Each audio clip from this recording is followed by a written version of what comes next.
Let me know when you're... Very bright. Do you think the audio is okay to do it at the same time? Right?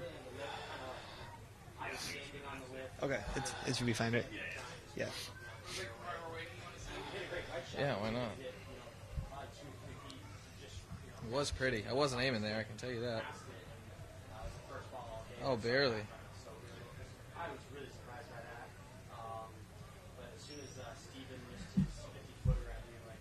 Cool. How does that... I felt like it didn't go in that fast because, like, I could tell by the time it landed and the time everybody was cheering, it wasn't. There was like a little delay. So. What's and you mentioned on the side about being your first ace.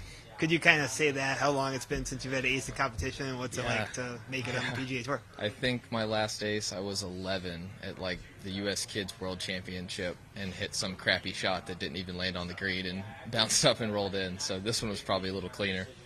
What's it like just to make the cut after being 7 over for the week early in the round? I guess at that point it might have seemed like making the cut was far off. Yeah,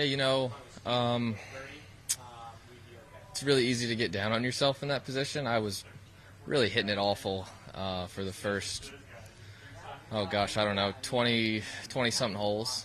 But, I'm never going to quit. I'm not going to come out here and not give it my best effort. So we're going to grind it out and see what happens at the end. And thankfully it was good enough. Is there a cut line anxiety kind of those last couple of holes? Do you feel that? Players talk about that. Some days yes, some days no. I was kind of chasing the cut line, which was a little easier. I don't think I was inside the cut line until Neil missed his par putt on the last hole. So I was probably outside the cut line for the last 2 days, unfortunately. How aware were you of that unique scenario, kind of being in the final group and the cut line kind of comes down to you guys? Yeah, definitely aware. Like I said, when you're chasing, you gotta have something to shoot for. So I was keeping my eye on it pretty regularly that second 9. And it was also unique in the fact that, like, you might have needed to make it, but you also knew you could have made it with a 2-putt too. What's kind of your calculus in terms of whether you're trying to make it or trying to 2-putt? I mean, it's 50 feet or so you're just trying to hit a good putt with good speed and. Like I said, with Neil having, 15 or 20 feet for par, and it's pretty dark out there, just trying to give myself a really easy par with a tap in, and was lucky enough to do so. And do you remember the first hole-in-one of your life ever? Not necessarily in competition?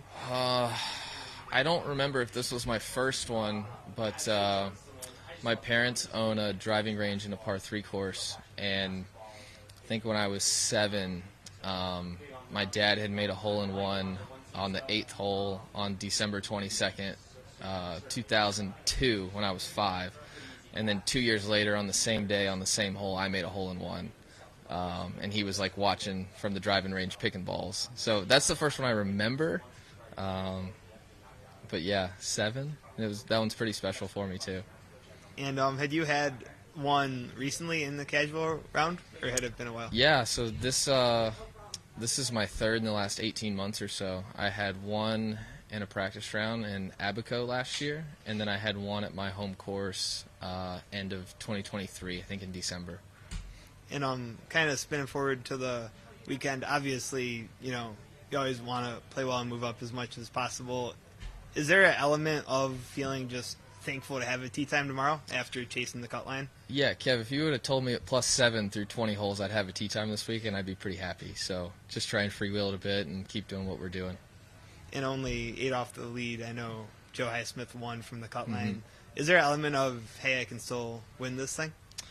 I'm not going to get that far ahead of myself. I'm in 65th place right now, but I think the best thing I can do is try and figure out the ball striking a little bit and see if the putter can get hot on the weekend. That ace going to be something you'll remember for a while? Yeah, I think so. We'll keep that one near and dear to our heart for a good long time. Awesome. Thanks, Steven. Thanks, guys. Appreciate you.